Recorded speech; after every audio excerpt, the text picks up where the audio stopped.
Yo, what's good? It's your boy H2O. Welcome back to another episode of the New Balance Podcast. Man, it's so good to have you back. This series, Living Inside of What's Living Inside of You, is so fire. We have had some phenomenal um, guests on, and today is no difference. Let's get straight to it. New Balance Podcast. Show some love to my brother, Ryan Guzman. What up, Ryan? Yo, what's up, man? What's up? It's Man, it's so good to be on with you, bro.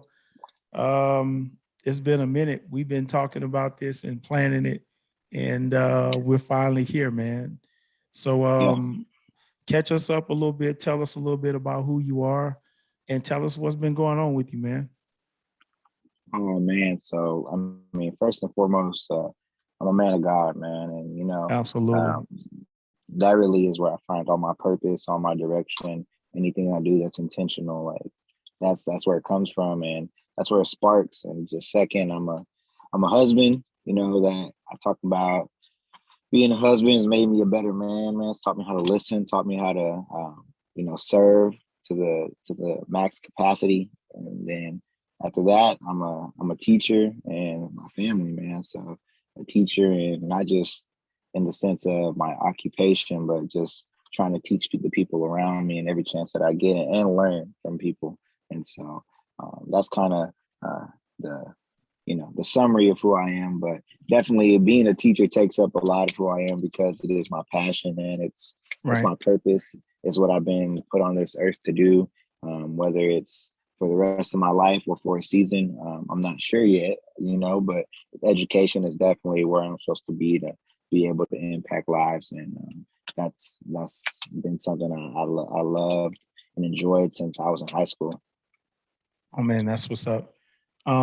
You definitely are plugged in the right area in life. All of the times that you and I have spoken,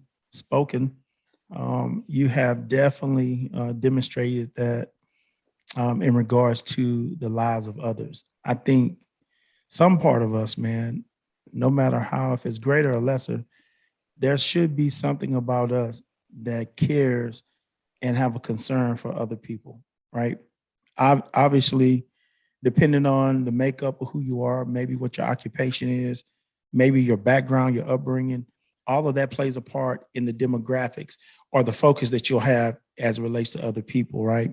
But when um, I I found out, heard about who you were, and we were connected through a good friend of ours. Shout out Jonathan Yeah. Hamilton, JH. Shout out Jonathan. Yeah, man, that's my dude. That's my guy. He connected us. He told me, "Yo, man, when based off of the things you're doing, Harry, and I have this guy, man. You and him, you guys definitely need to meet. Y'all need to talk and do some work together." So I was like, "Man, let's make the connect." He made the connect. We had a couple little hiccups. Sometimes, man, in this busy schedule, it's just hard getting the schedules together. But trust me, you heard it first here on the New Balance podcast. The gentleman that you see on here, he and I definitely will definitely be doing some community work together, even hopefully through the schools, Oh because yeah, we for do sure. have because we definitely have a like passion for the next generation. With that said, I guess I want to read our scripture reference in Second Corinthians 4:7. It says, "But we have this treasure in earthen vessels." So when you talk about being a teacher, an educator, a Hmm. community influencer, a lot of times a big brother, a mentor, all of these different things. What point in your life did you realize, or what point in your life did that spark happen for you to know and understand that this is a possibility, or this is the thing that I'll be doing in life? When was that moment? How did it happen? Did you see somebody else do it? Did somebody speak into your life? Kind of give the listener um, a snippet of how that happened for you. Yeah. So wouldn't say there's like one particular moment, because I've always had this strange, how do I say it? Like God has always in some sort of way told me, hey, like I'm gonna use you for something like amazing, Got right? it. And even knowing like just kind of some background knowledge, like where I come from, like my mom, my dad, um, crazy life growing up. So pops wasn't around. Moms got locked up when I was in seventh grade, which is ironic that I teach seventh grade. And so Wow. that's just Incredible. affirmation from the Lord, and that's a story that I use to connect with my kids. Um, Right. and I kind of bounced house to house. I ended up living with my uncle who took me in, and man, just like crazy life, like poor.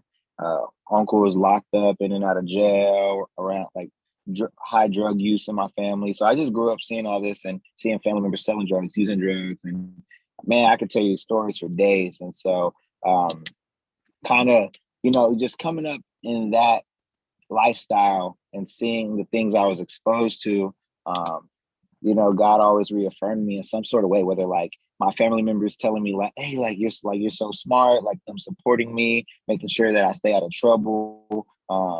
People just loving on me, man, loving, love, love, love over and over again. I can't express like my aunts, my great aunts, my uncles, my cousins, right? My friends' parents, like just taking me in and loving on me, man. Like God just kept like putting a cloud over my head that was just like protecting me. And Right. so that's one thing. Another thing would be to be like more direct. After I actually decided to um, accept Christ and take and walk in my faith, from there, I would say, which actually came from a crazy event where my uncle passed away and a car crash. My mom was locked up. She found out the news the day on her birthday. It was insane, man. So like, that was the first time that death really affected me in the sense of somebody that I was really close to. And Mm-hmm. so I didn't have anywhere to turn. So I turned to God, and through a friend, I was connected to a church, and it just kind of like things fell in place, man, like crazy. And every time I like tell my testimony, it always just reminds myself like God's at work at all times. You never know. And so I decided to become a believer, man. And, um, after that, I started to be more intentional with my life. Yeah. I'm a junior in high school, and I just like, I started to be intentional about the things that I do. Got a job, started taking certain classes to get ready for college. Wanted to go to college and be the first in my family to graduate from college. So that was started taking like really serious.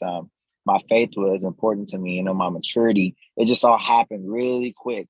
And Mm. so as I'm going through high school, I have this amazing teacher, Miss Wilkening. Shout out to Miss Wilkening, man, because I was able to be exposed to history. I found a way. I found she gave us structure, but she exposed us in different ways to learn in the classroom. I had never learned in that fashion, Mm-hmm. but she held you accountable. It wasn't just like, Right. oh, like I'm gonna hold your hand. Like no, like we're gonna do fun stuff. But at the end of the day, you're gonna have to handle your business. And so I didn't realize that I like that. And so I started to, I enjoy, this is where I started to love learning. And then on top of that, really my passion from loving learning actually came from reading the Bible, just because I started seeing people connect things like my pastors and especially like my youth pastors and my college pastors, man, like some of the people I look up to. I started to see how they connected the word to life. And man, Right. that made me intrigued about learning, not like in a whole like overall aspect. And so, I started to dive into that. And when I was in a junior in high school, getting ready to study for one of my college tests, I started tutoring, and I started helping kids in like my age, my peers. And man, I just found so much satisfaction in that. Same Right. thing as I started doing the same thing as an older kid in the youth group and talking to my younger peers, and kind of sharing the word to them. And I was like, man, like this is something I enjoy. Like I Mm-hmm. enjoy, this transfer of knowledge. And so, man, you talked about earlier about how when we talked that you were afraid to change your major. So I had this Yeah. purpose going into college that this is what I want to do. I want to be a teacher, man. And then I got into college, and I don't know what happened, but I got swayed towards going accounting and business route. I took some classes, I enjoyed them. And so I was like, you know what, I want to do that. I was thinking about money and all this stuff. And so I was like, all right. So I did it for 2 years. And at the end of the day, though, it was still crazy fruitful. Like, man, I Right. learned a lot of the things that I apply as a teacher, that I apply into my kids and instill in my students, comes from Yeah. these 2 years where I was a business major and I was a part of this big Hispanic business association. And I learned, I became a leader in it. I Yeah. traveled with them. We hosted events. Like, it taught me how to be a professional to the utmost. And if I want to start a business, I'm not afraid because I've been in that atmosphere and I have the connections and the people like to do so. So it was a blessing overall. But ultimately, while I'm doing that, man, I'm just like, I don't enjoy this occupation, right? Because I started doing certain things and I was just like, nah, this isn't it. And so later in college, man, it was a big decision. Ah, shoot, I went through this tough period where I just was depressed, man. Like, I hit rock bottom and I was broke. I had no money, man. I was lucky if I got a freaking dollar burger from McDonald's some days. Bro, I'm telling you, bro. Like I when know, I talk man. about I know. struggle, I talk Yes. about I I was so broke, man, because my car broke. So I had to Uber to work, which was far. I worked overnight. And Yeah. luckily, I had my girl at the time. She lived close to my job, so she would, give me a ride and stuff and help me out. And so, Man. man, I would work from 10 to 6 a.m., go to class at 9, but I had an hour commute. So I would have to leave about 7:30, get there 8:30. And this is given I haven't gone to sleep. Go to class, go to my next Oh, class, I maybe love take it. a nap, Tell a go to story. another, yeah, go to the next class, and then that class in about 3 o'clock, I got to host an event as a leader in my group at 5 o'clock. So that means we got to be there Mm. an hour before. So event will probably end about 7, 8 o'clock, depends on networking and events afterwards. Right. Remember, 7, 8 o'clock, I got to be back at work at 10. I still got an hour drive. Man, Right. I'm telling you, like, it was rough on top of being broke, right? So, man, I decided to switch. Like, I just say, you know what? I know I'm supposed to be a teacher. So I Right. switched, man, like probably at the very last minute. I thought I was going to have to do, I was on a 4-year plan. I thought I was going to have to do 5, 6 years. And luckily it got worked out to where I graduated on time and I did a program. But God told me over and over again, hey, this is what you're doing. And so my first year in college, I actually went on mission. Kind of backtrack a little bit, kind of skip this part, but I went on mission to Uganda with my church. Mm-hmm. And so we're out on mission, man, and we're doing a couple different things. So we're doing a documentary. Basically, we're doing documentaries for 60 students, and we go through the villages, where they live, and we go into their homes and we do interview with the students.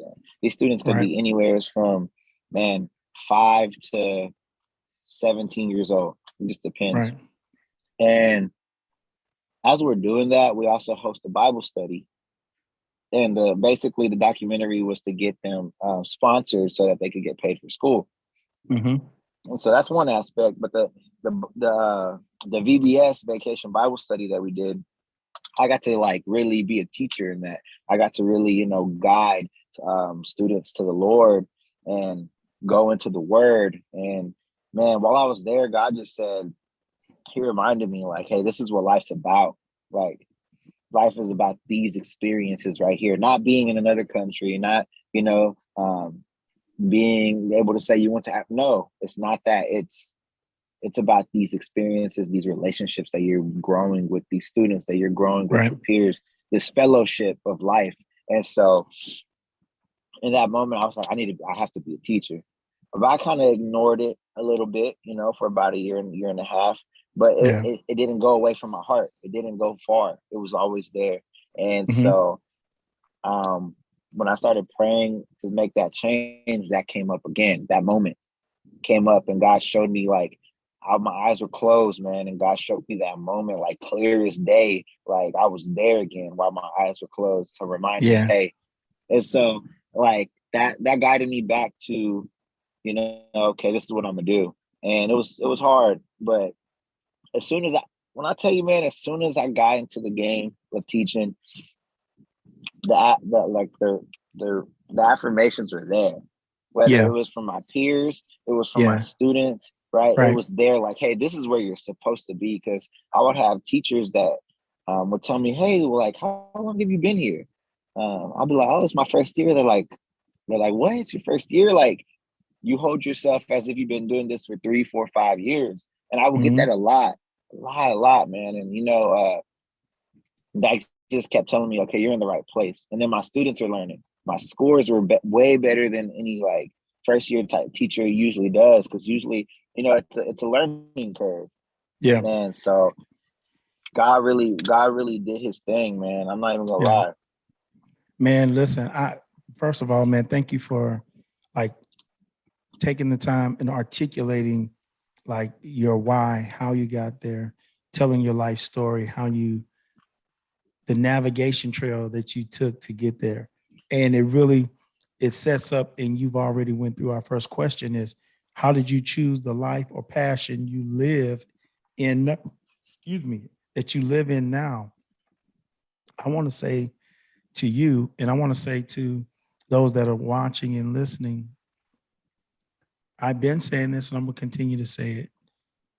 You have to look at the hard times, the difficult time, the painful times, the times of confusion in your life. You have to find purpose in those times. Many times, as tough as they are, even in those hard times, God will give us indicators. Just, man, the story of your family, just that in itself. We know, man, family is one of the most important components of a person's life. And so many of us, Ryan, just like you, man, sometimes that component has been jacked up. And Oh yeah, it's not any disrespect to anybody's parents or how they were none of that. But sometimes, man, life deals you a hand and it feels like it's not a winning hand. But one thing I know is I don't care what hand you're dealt. If you take that hand and put it in God's hand, God can win with it. That's evident. You're winning today with the hand that you were dealt, right? So yeah, one of the things I want to go back. I love doing rewind on this. So we go back through the passion of the dynamics of your family. Even then, you could see as you were talking, I could hear the things that God was building in you, the things that God was putting in place in you just through your family dynamic. First off, you have to have a certain toughness and you have to have a certain focus to go through that type of family dynamic and still make it out. Why is that important? The day that we live in as teachers, as educators, as people who are trying to move families and communities forward, you have to have a certain what? You have to have a certain toughness. You have to yeah, have a certain girth about you. Like, hey, today is the day. Tomorrow is you have to like, we dealt with today. When I come back tomorrow, I'm coming back with the same fight, with the same enthusiasm. Like kids, they need that. So, man, like it was God preparing you, right? And somebody would say, yep, well, how that's not fair that God would prepare him that way. You can't tell God what's fair. Who are we to tell God what's fair? And the problem with that is when we're trying to live in the thing that's living inside of us, we're always looking for it to be just this happy, outstanding, fabulous time that just feels good all the time, and that the fireworks are jumping all the time. It doesn't happen that way. In order for yeah, you to tap into and live in the treasure that's on the inside of you, many times it's going to be through some trauma, it's going to be through some pain, it's going to be through some discomfort. So just to hear you persevere, you have a story of perseverance, man. Just to go through all the different things, not even including how when you got to college, how you had to do what you had to do, change the major, trust the process, still believe that you was going to graduate on time, right?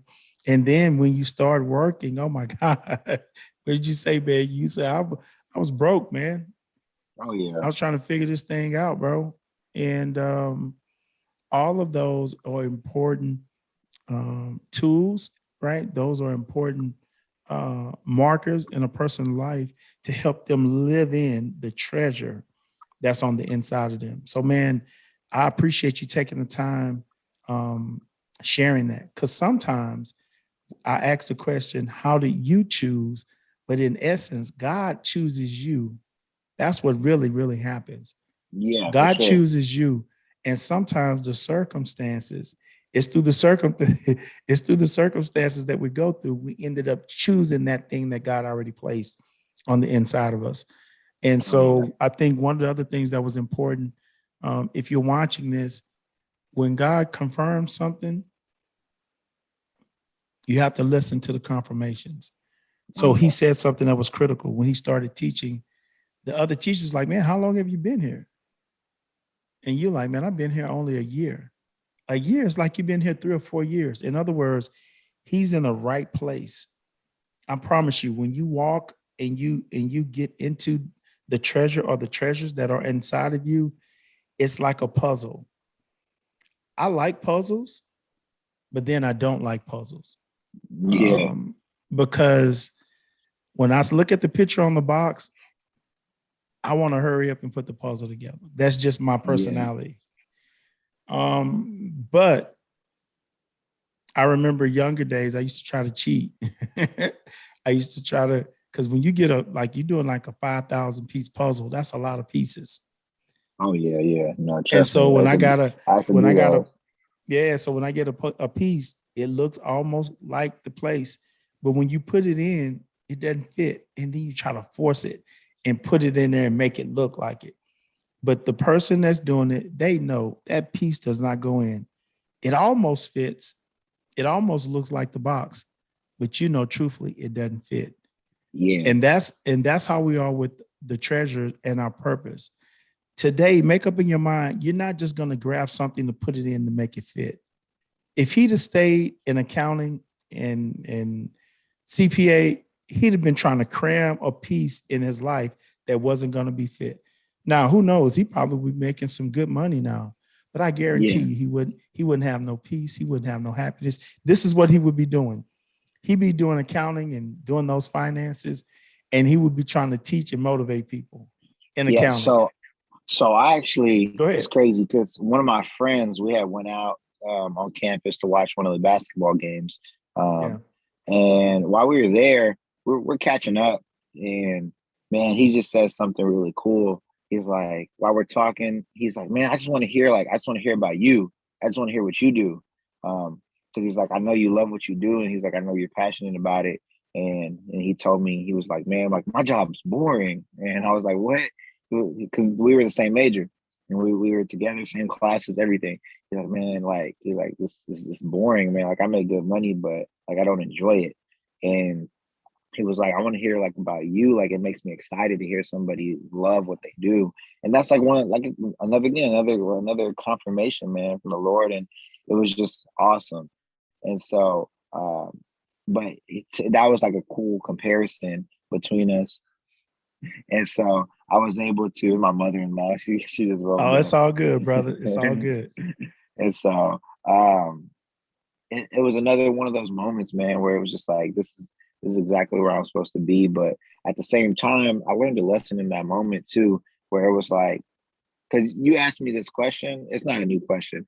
I get the question of like, why are you a teacher every day? From my friends, All the from my time. family, from like people that I meet, from my kids, from my students. Like when I tell you, it's crazy. I never thought about that question so much, but my students ask me a lot. They're like, "Why do you do this?" Like, especially when kids are Hmm. being annoying and having a day, and I'll just have certain students like, "Why do you do this?" So that's a question that I'm pretty good at answering because I do know why I do it. And there's Right. probably not a lot of teachers that can answer that in a way that's, I guess, as raw as I do. And Right. so, because there's a lot of teachers who are just in it to be in it, and it sucks, and I don't know how they get through it either without knowing God, because man, it's a hard occupation to get through. And It so, is. by the week, by the day, and so like just going through that process of having that confirmation is always good. But what I learned from him in that moment was, hey, like I want to learn about other people. Yeah, my job is fun. Yeah, I love what I do. but that showed me to ask. Like, it's weird. It's a weird, and it probably has nothing to do, but I just like to show the lessons that I learned is like, hey, next time I asked him how's his job going, when he said good, I didn't accept that. Right. Right. I told him no, but like, what do you do every day? Like, I want to know, Mhm. like, what does your day by day look like? And he started telling me when he got his new job, he was like, oh, I do this. It's a little bit better than what I did before. But I was like, no, like, go into detail. Like, tell me, man, like, I'm interested. And he taught me that, how to do that whenever people, because I'm really good at talking about what I do, right? I could do that all day. But one thing I've learned from my wife is to learn how to listen. And Yeah. so, Oh uh, man, that's hold on, bro. That's a whole podcast right there on just learning how to listen, man. mhm. Learning how to listen. Not only you saying learning how to listen from your wife. I know my wife is, she'll watch this. She'll be like, yeah, you still in that class, brother. Get better at learning how Oh to yeah, listen. yeah. I'm Right. still in it, man. Don't get me wrong. Because she Trust told me. me the other day. I'm I asked her. oh yeah, we're all in that class. But more importantly than that, this I want to transition here because to Yeah. be a teacher and to be able to teach the generation that you're teaching today, you have to be an outstanding listener. Oh yeah. Because if you're going to reach them and move them forward, if you don't have the ability to listen, you're going to always fall short with them. You have to listen. So before you answer about the listening, you kind of started alluding to it. Tell us, what is it about your passion that wakes you up, that motivates you, um, that when your eyes open in the day, in the morning, it's like, yeah, let's go get it, let's go do this thing. Like, what about your passion that motivates you like that? And then I want you to come back and I want you to expound more on the listening effect of teaching this generation. It's kind of a two-part question, but Oh yeah, yeah, yeah. So, man, honestly, it kind of comes back to the idea that I know that I'm doing what I'm supposed to be doing. Right. That's one thing in itself.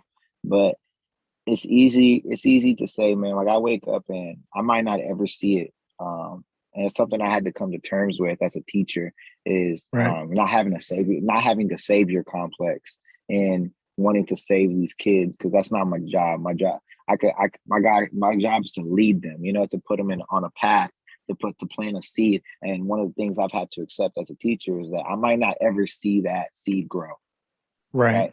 I might not ever see it grow to the beautiful tree that I would like to see it become. And but like I know that I'm able to do that every day. In some way, shape, or fashion, I have a platform to love on individuals, to show them that I care about them. It's not even for me. The crazy thing is the education part is second. The relationship part is first. And Got so, you. the man, this is something I just got to share with you while we're on that topic. Man, today I was, going through Acts, and it just goes through this. There's a small portion where it talks about fellowship, and it talks about praying with your with others. It talks about breaking bread with others, and this is something that I believe is important. And as I was driving, I was kind of reflecting on it. It was kind of my daily um, how do I explain it? It was my daily word to divulge on whenever something comes up, right? Mhm. And it was as simple as our relationships define us, right? Mhm. They talk about what's the saying that birds of a feather. What How does it go?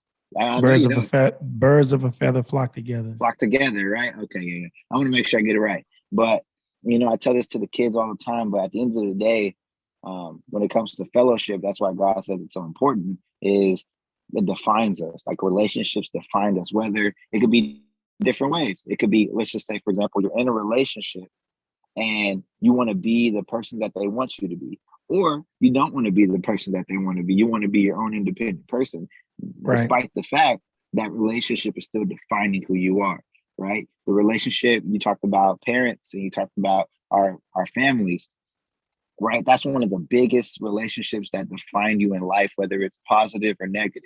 And God Absolutely. knows that, which is why God is a Trinity, right? Yeah. His Trinity defines him as as a God, like as as in different ways, it Right. defines him. And so, like, that's so big for me, the relationship part. Like when I tell you going to work every day is enjoyable because I know, Yeah. like, man, I'm gonna see a face that is gonna need me today. They're gonna need me today, Absolutely. right? Absolutely. Uh, I love and it. there's plenty of times when I've been called to the table where guys like, hey, I need you to do this right now. And man, it's hard because I'm trying to manage. I got to teach. I got to get this done by today, by tomorrow. And I'll have a kid come in and they're crying. And it might be one of those kids that's consistently just like, very emotional, very emotional.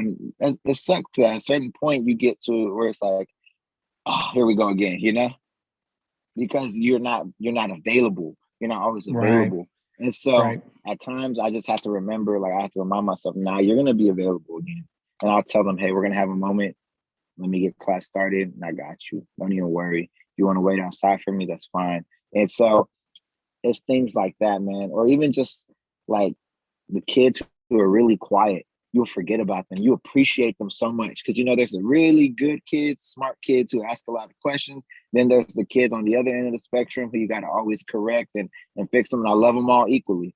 But those kids in the middle, the consistency, the kids that come in every day, do their work, do what they got to do, they're real easily forgotten, right? So I Yeah. find a place in my day, in my year, to let them know, like, hey, I appreciate you. Thank you for Right. coming in every day, doing what you have to do. And I tell them in a simple manner, I say, I see you, right? Like, I see you. Don't think I don't see you. Because that's Absolutely. actually something me and Jonathan talked about. He kind of helped me, like, see that I need to say that.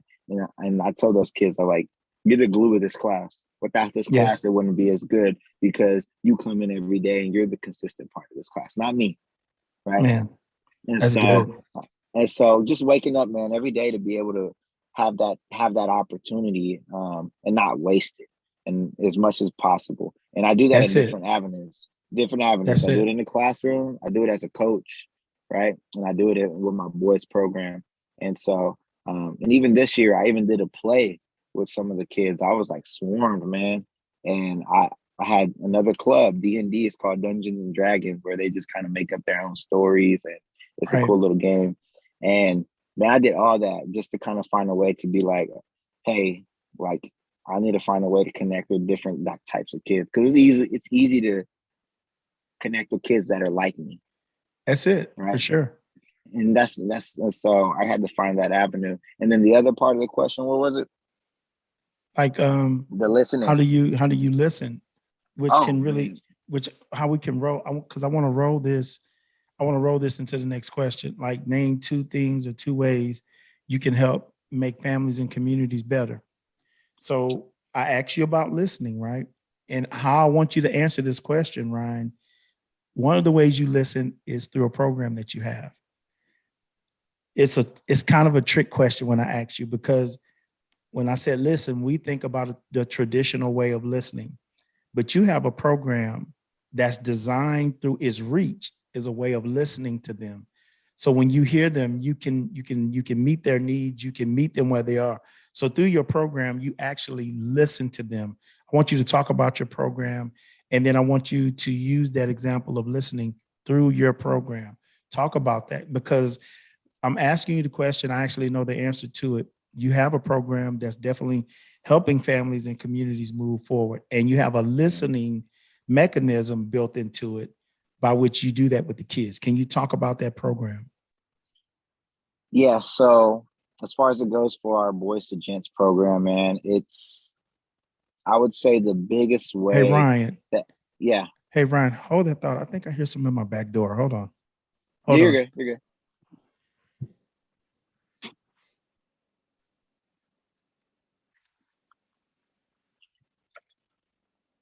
Yeah, it's much better.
Oh man, Meryl, my apologies. Now you obviously see why I don't do this live. Yeah, yeah, yeah, Yeah, man. I know my gates open and my neighbor's rock wallet is scratching at my door. I knew I heard something, man. I'm like, what oh in the yeah. world? So I just went over, let him out, knocked on that door so they could get him. All right, because I heard it, man. When we first like, is that something scratching at my back door? I'm like, Yeah. it's anyway. Distractions, brother. Distractions. All good. All good. So I was saying to you, man, that I think I asked you about, and obviously I'll come back and we'll edit it. They won't even see that, hear that. But when I asked you the question about listening, I knew where I was going with it in terms of your program. And I have this concept through programs and through reaching, it's a way of listening. And I'll say this to you. I don't think it will be foreign to you or strange to you, but a lot of times when I talk to parents or people who deal with the youth in the next generation, a lot of times they struggle saying, I don't know how to reach them. When I talk to them, they don't listen to me. Or when I talk to them, they don't respond. Right. Or vice versa. They don't talk or they don't respond. And I talked to God about it, and God says like they need to do new math with the new math mind. So Oh yeah. they talk and they respond, and they talk and respond in different ways. So there are a million programs out there. You know this, Ryan, but hardly in any of them they listen. So when Jonathan told me about what you were doing, I'm like, he has a program that listens. So that's what I mean by you going into detail, talking about your program. And through that, people can see what I mean by you listen to your program. Because if we're truly going to help families be better, if we're truly going to help communities be better, we have to learn how to listen at a different level. When you Yeah. listen at a different level and they see that you're genuinely concerned about them, then they'll begin to open up. And then in terms of moving them in the direction that they need to go, it's easy to do. The word of God says it this way: children are like the arrows in the hand of a mighty man. In other words, watch this: children are in the hand. I know we serve a generation sometimes that seem like they don't want to be in our hands. They seem like they don't even want to have anything to do with us. But if we could ever tap into God's will and understand the power of listening, then you can take them like the mighty hand, like the mighty man, and they can be Yeah. the arrows. Then we can point them where God wants them to be pointed. Go ahead, man. I'll go. Wow. I talk Yeah, about this yeah, all the yeah. time. It's Wow. a powerful No, concept yes, that God that's has good. given me. And I know that it gives me, I want to be very, very respectful or careful how I say this, but I know it gives me an advantage when I come in the room. When I come into the room, I know kids are going to listen. When I come into the room, I know they're going to respond. When I come into the room, I know that there's going to be a connection because God has given me something specific to do it. Go ahead, Ryan. Yeah. Talk about your No. program, brother. No, yeah. So first thing is, man, I meet them where they are, right? With my boys. As far as it goes for the Boys to Gents program, I meet them where they are, right? It doesn't matter if you're the best leader, the worst leader. Doesn't matter if you're the smartest. Doesn't matter if you're the strongest. Doesn't matter if you're the most outgoing or the most introverted. I'm gonna meet you where you are, and so that's why we have a mixture of boys too. Right. Whenever it comes to our selection process and having the teachers help select, having the peers select. Um, it's a selection process because we want to mix different kinds of minds together and create that brotherhood. And so, first thing is, I meet them where they are. I meet them at school. You know, I meet them in a place where they're going to be at already. I meet them where their problems are. I meet them like every day. It's like, and the way a way that I meet them too is um, every year and all at the end or even a time during the meetings is I ask them like, all right, well, we're gonna have a little Q&A. Is there any things that you guys have questions about? Whether it's your bodies, whether it's women, whether it's health, whether it's school, financial, right? All these things. I opened the door for them to be able to do that. And man, I've had some great conversations with these young men about just different things. And I tell them like, hey, this is a safe place. Like, ask a question, and there's always one goofy one that you got to knock in line, and then everybody's like, oh, like this is a safe place. right? And Absolutely. so we Yeah. so we so we have those conversations. One, I tell them like, hey, if you feel like these are uncomfortable conversations to have, with your parents or with your friends, like this is the place to do it. This is the place to be uncomfortable. That's why we're here. That's how you grow as a man and a leader. And then in that, I also teach them how to build relationships with each other as far as it goes for meeting them where they're at, like because they are different, right? So I'll Hmm. make them shake each other's hand, look each other in the eye, right? I'll make them talk to each other, sit next to each other, and so that's the part of meeting them where they're at, and at their age, listening to the music that they listen to. Because I'm fairly young too, so it's not hard. It's not as difficult. I feel like for me to meet because I like a lot of the stuff that they like. Um, and second, is after I meet them where they're at, I listen to them. I hear whatever they have to say, and even when they get in trouble, because a lot of my boys can be little troublemakers, is I listen to them first. So tell me what happened, right? Or what's going on, and I listen. I don't say anything, and then I hold them. The second thing I do, as far as it goes for moving on to that next stage, is I challenge them, right? I'm going to challenge you to be better, and that's setting like whether it's objectives for them, with a certain outcome in mind, Right. or it's just talking about what do you want to do, what do you want to be, settings, especially like if they want to get to a certain stage. All right, here's what we're gonna do. All right, let's make a plan. Let's figure this out, and then I after love after it. I challenge them, at the end of that, it's holding them accountable, right? So Yes, yeah, sir. so if I could listen, the form of listening is just the first step, right, for me. And that's why where you said the arrow, shooting the arrow out, that's the challenge part. That's the accountability part. Is okay, like I'm gonna hear you out. And a lot of times, like I catch my kids off guard whenever I give them the advice that I give them. Because I literally had a kid tell me one time, and one of my boys, he was really upset, and he was in my class, and I just threw him off guard. God was just like, just say this. And he's like, I said, well, go do it. I said, I ain't gonna stop you. Go do it right now. When I tell you the look on this kid's face was, what? Go do it. I'm not gonna stop you. He was like, no, I'm good. I was like, why? Is it worth it?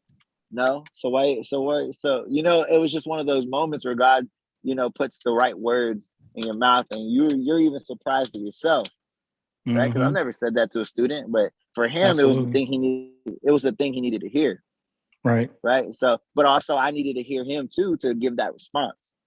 I needed Right. to listen, Right. and so that's kind of just the as far as it goes for the program is just that consistency of meet them where they're at, listen to them. Like my boys tell me about stuff all the time, and before I listen though, sometimes I have to see it without them knowing that like, well, how do I say this?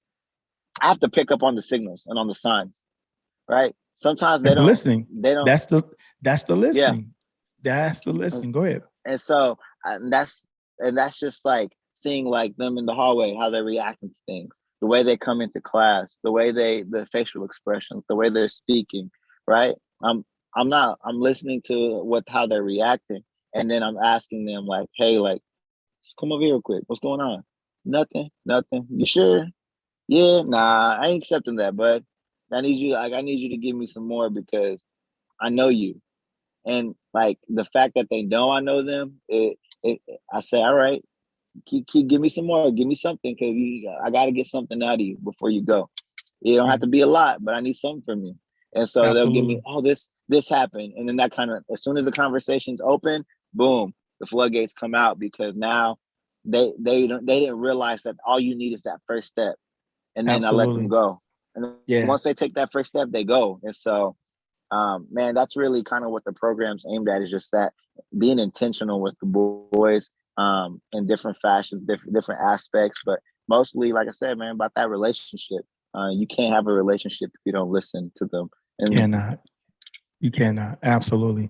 Man, this has been great. I think from the inception of listening to you tell your story, in essence, about your why, because pretty much the whole time you've been talking about your why, and hopefully, um, those that are listening, you can find out what your why is. Just kind of in rewind, you got to pay attention to the indicators. You got to pay attention to those things that happen in your life. You need to understand why they happen. Why me, or when they happen. You have to look at the timeline of your life to figure out what does it all mean. And when I listen to you talk, Ryan, today, and you begin to tell your story about how you made it to where you are and how you ended up here, you're definitely living in the treasures that are on the inside of you. And so I want to just shout you out, man, and just thank you and all of the teachers, man, that are doing incredible with our kids, and making up the hedge and fighting for our future. I know it's not always the easiest thing. There's not a lot of thank yous in the work that you do, but from one parent to a teacher, I want you to know, man, we appreciate what you do, and we know these young men's lives, they'll never be the same, because one of the things we never know is who the individual is. That's why it's so important for us to invest in everybody, give everybody our best. You never know who you're mentoring, who you're teaching, who you're encouraging, and it's just one of those things. Now, obviously, we see Ryan. He's having a little technical difficulty right now, but he'll be back in. There he is. And but like, man, just all the things, man, that you talked about, and how can we, if someone is wanting to find out about your program, if they're wanting to follow you, see just some of the other things you're doing. Um, I know you just got back from a trip, taking a group of kids to expose them to better. This gentleman is doing a lot of great things in life as it relates to the next generation, and I think it's important for us to give him his flowers. That's one, but then also find ways where we can support. There's so many different ways to support. Who knows? Maybe you can support a kid, just to drop him some lines of encouragement. Say, hey, Ryan, keep doing what you're doing. It's making a difference. It matters, and we want to say thank you. We have to try to figure ways to come together to make each other better. And Sure. when, like I said, going back to Jonathan, when he referred you to me, and we had a chance to talk, I was like, I see now what Jonathan sees without even having to meet you. So to me, that's really powerful. Yeah. Yeah. So, man, this has been a great podcast, New Balance podcast. Show some love for my Shout brother out. Shout Ryan out. Guzman, man. And Ryan, I always like to give my guests closing words before we get out. Um, what closing words would you have for listeners and viewers who may have the same track as you, or just maybe they're not a teacher, maybe they're a parent, maybe there's somebody who wants to get into the work that you and I do. Um, Yeah. what encouraging words would you leave us with? Oh man, I just come back to relationships, and first things first, man. I'm far, far from perfect when it comes to the relationships in my life, and however, I do value them to the max.